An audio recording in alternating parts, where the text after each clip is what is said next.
Você já percebeu que a gente passa boa parte da vida tentando escapar de nós mesmos? Às vezes, de forma tão sutil que parece normal. A gente se distrai, trabalha demais, come demais, fala demais, ou simplesmente se ocupa o tempo todo, como se o silêncio fosse um inimigo. Mas o que será que existe nesse silêncio que tanto assusta? Hoje eu quero conversar com você sobre o que acontece quando a fuga acaba. Quando o corpo, a mente e a vida começam a te cobrar um encontro com a tua própria verdade. E não é uma conversa sobre sofrimento, nem sobre autodescoberta romântica. É sobre o momento em que as máscaras não servem mais. O ponto em que você percebe que não dá para continuar mentindo para si mesmo sem pagar um preço muito alto. Todo mundo foge de alguma coisa. Alguns fogem do passado, outros do medo de falhar. E tem quem fuja da própria grandeza, porque ser quem você realmente é pode ser assustador. O filósofo Søren Kierkegaard dizia que o desespero não é o que a gente sente quando perde algo, mas o que sentimos quando perdemos a nós mesmos. E é exatamente isso que acontece quando a gente vive em fuga. O corpo está presente, mas a alma está ausente. Você já sentiu essa sensação de estar funcionando, mas não vivendo? De cumprir tudo direitinho, trabalho, responsabilidades, até momentos de lazer, e ainda assim sentir um vazio. Esse é o sintoma mais comum da fuga. O vazio não é falta de sentido. É o chamado da tua própria consciência pedindo para ser ouvida. É o eco de algo dentro de você dizendo: tem mais coisa aqui, olha para mim. Só que olhar dói, porque encarar a si mesmo exige desmontar ilusões. E a mente é mestre em criar distrações para evitar isso. Nietzsche falava que o ser humano inventou 1000 formas de não se encarar. Inventou moralidades, desculpas, metas, hábitos e até a ideia de ter sucesso. Tudo para preencher o buraco existencial de não saber quem se é. E é curioso, porque quanto mais a gente foge, mais o vazio cresce. É como se o corpo carregasse uma dívida com a alma. E chega um ponto em que essa conta vem, em forma de ansiedade, cansaço, irritação, doenças psicossomáticas, crises de sentido. O psiquiatra Gabor Maté chama isso de a tensão entre o falso eu e o eu autêntico. O falso eu é aquele que a gente constrói para ser aceito. É o que diz, tá tudo bem, quando não tá. É o que trabalha até a exaustão para sentir que tem valor. É o que se adapta o tempo todo, até perder o próprio contorno. Só que o corpo sabe. O corpo sente o peso de carregar uma vida que não é dele. Jung dizia que tudo aquilo que a gente rejeita em nós volta disfarçado de destino. E é por isso que os mesmos problemas se repetem, as mesmas pessoas aparecem, as mesmas situações retornam, só mudando de roupa. Não é azar. É o inconsciente pedindo para ser reconhecido. E enquanto a gente não encara o que há dentro, a vida se encarrega de nos colocar frente a frente com as sombras que negamos. E aqui tem um ponto delicado. Encarar a si mesmo não é se julgar. É o contrário, é se ver com tanta honestidade que o julgamento perde sentido. É entender que o que te trouxe até aqui não foi fraqueza, foi sobrevivência. A fuga, em algum momento, foi uma forma de se proteger. Mas o que protegeu ontem, aprisiona hoje. Tem um instante em que o corpo começa a dar sinais. O estômago aperta sem motivo. O sono desaparece, a mente fica barulhenta. Esses são os alarmes do sistema dizendo: tem algo em você pedindo atenção. Só que a gente aprendeu a calar o corpo. Remédio para dormir, cafeína para acordar, produtividade para não pensar. A fuga foi sofisticada. Hoje ela veste terno, sorri nas redes sociais e até pratica meditação. Mas sempre de um jeito controlado, seguro, sem se permitir sentir demais. Mas quando o corpo decide que chega, não há distração que resolva. Porque ele sabe, ele guarda tudo que você tentou esquecer. Ele é o diário vivo da tua história. A maior necessidade humana é a de se unir novamente com a própria essência. Mas para isso é preciso coragem de enfrentar o medo de se despedaçar, porque se encarar de verdade é como desmontar uma casa construída há anos. Você precisa mexer nos alicerces, e o ego odeia isso. Ele quer estabilidade, controle, previsibilidade. Ele não entende que a crise é o caminho. A fuga é o preço que a gente paga por tentar manter o controle. E o paradoxo é que o controle é a principal causa do sofrimento. Quanto mais você tenta segurar, mais escapa. Quanto mais tenta se proteger da dor, mais distante fica da vida.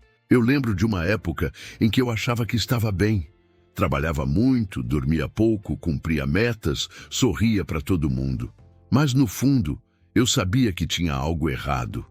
Era como se eu vivesse no piloto automático, assistindo à minha própria vida sem conseguir participar. Foi só quando parei e o silêncio começou a doer que percebi. Eu não sabia mais quem eu era sem a pressa. E ali começou o verdadeiro encontro. Talvez você já tenha sentido isso também. Aquele momento em que tudo parece normal, mas por dentro algo começa a rachar. Essa rachadura é o início do despertar. É o corpo dizendo, já chega de fugir. Mas o despertar não é bonito no começo. É confuso, desconfortável, às vezes desesperador. Porque o que aparece primeiro são os pedaços que você tentou esconder. As raivas contidas, as culpas, os desejos reprimidos, as partes suas que você aprendeu a odiar para poder se encaixar. E quando elas aparecem, a tendência é querer tapar de novo. Mas é aí que mora a virada. Quando você para de reagir e começa a escutar. Porque cada sombra tem uma história para contar. E quase sempre essa história fala de medo. Medo de não ser amado, de ser rejeitado, de não ser suficiente. Medo de ser visto exatamente como é. É nesse ponto que a jornada interna começa de verdade. Quando você entende que não precisa lutar contra a sombra, mas dialogar com ela. Que as partes que você chama de erradas só estão cansadas de não serem acolhidas. E quando você as escuta, algo começa a mudar. A energia que antes ia para a fuga começa a se transformar em presença. E a presença muda tudo. O sofrimento é o resultado da resistência ao que é. Enquanto você resiste, a dor cresce. Quando você aceita, a dor se dissolve. Não porque desaparece, mas porque deixa de ser inimiga. Aceitar não é se conformar. É parar de guerrear com a própria experiência. Sabe aquele momento em que o medo aparece e você pensa, não quero sentir isso? E então se distrai, come, liga a TV, pega o celular, qualquer coisa para sair de si? Pois é. É aí que começa a fuga. E ela pode durar anos. Mas quando por um instante você consegue só ficar, respirar e dizer, tá tudo bem sentir isso, algo se abre. Você percebe que o medo não te destrói. O que destrói é o esforço de não sentir. Esse é o primeiro passo da libertação. Deixar o medo existir. Não como inimigo, mas como parte da vida. Porque quando você para de fugir, o que antes parecia um monstro começa a se revelar como uma parte esquecida de você mesmo. E é nessa reconciliação que nasce uma força nova. A fuga te mantém vivo, mas a presença te devolve a vida. Como transformar esse encontro com o que você teme em caminho, em prática, em transformação real? Porque parar de fugir é só o começo. O que vem depois é aprender a caminhar em direção a si mesmo, com coragem e lucidez. Quando a fuga termina, o silêncio começa a falar. E ele fala de um jeito estranho. Às vezes em forma de tédio, às vezes em forma de ansiedade. Mas se você ficar quieto o suficiente, vai perceber que o silêncio não é vazio. É espaço.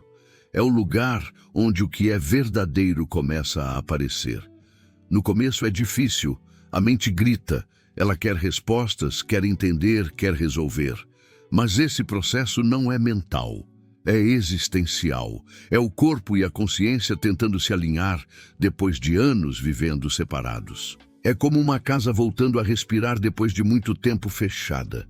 E quando o ar começa a circular de novo, vem o pó, vem o cheiro de coisas antigas, vem a lembrança do que foi deixado para trás. É um processo de limpeza, e às vezes tem cheiro de mofo. Quando você para de fugir, descobre que o que chamava de problema quase nunca era o problema real. O problema é o medo de olhar, é o medo de sentir, é o medo de admitir que o que te trouxe até aqui talvez precise morrer, e isso dói, mas também liberta. Nietzsche dizia que o ser humano precisa se destruir um pouco para poder se recriar. Não no sentido de se anular, mas de deixar cair o que é velho, o que já não serve. É o preço da autenticidade. E é curioso, porque quanto mais você aceita perder, mais ganha. Ganha leveza, clareza, presença. A vida começa a acontecer em tempo real, e não mais no passado que você repete ou no futuro que você tenta controlar. Jung chamava isso de individuação, o processo de se tornar quem você realmente é. E esse processo não tem glamour nenhum. Ele é feito de dúvida, solidão, silêncio, raiva e, aos poucos, compreensão. É o momento em que você para de buscar gurus, fórmulas ou atalhos e começa a sustentar o próprio olhar. Sabe quando você finalmente entende que ninguém vai te salvar? Nenhum relacionamento, nenhum trabalho, nenhuma viagem espiritual? Pois é. Esse é o ponto de virada. É quando a responsabilidade se torna liberdade. Você percebe que tudo o que buscava fora de você estava, o tempo todo, te esperando dentro. Mas essa descoberta traz um risco, o da autossabotagem. Porque a mente não gosta de perder o controle. Ela cria desculpas sofisticadas para te puxar de volta para a zona conhecida. Você não está pronto. Agora não é o momento. Melhor esperar mais um pouco. A mente é criativa e usa o medo como argumento lógico. O filósofo Kierkegaard dizia que o salto de fé é o ato de confiar mesmo sem garantia. E aqui não se trata de fé religiosa, mas de fé existencial. A coragem de se jogar na própria vida sem ter certeza de nada. De se permitir não saber e, mesmo assim, seguir. Essa é a diferença entre viver e sobreviver. Sobreviver é repetir padrões conhecidos. Viver é caminhar em direção ao desconhecido, mesmo tremendo. E quando você faz isso, algo começa a se reorganizar. As emoções que antes te paralisavam viram combustível. A tristeza vira introspecção. A raiva vira força. O medo vira atenção. Nada é desperdiçado. Tudo é reaproveitado quando você vive com consciência. Mas para isso é preciso suportar a travessia. E a travessia tem um custo: solidão. Porque enquanto você muda, o mundo continua igual. As pessoas esperam o antigo você. Alguns se afastam, outros se incomodam, e é normal. Nem todo mundo está pronto para lidar com quem parou de fingir.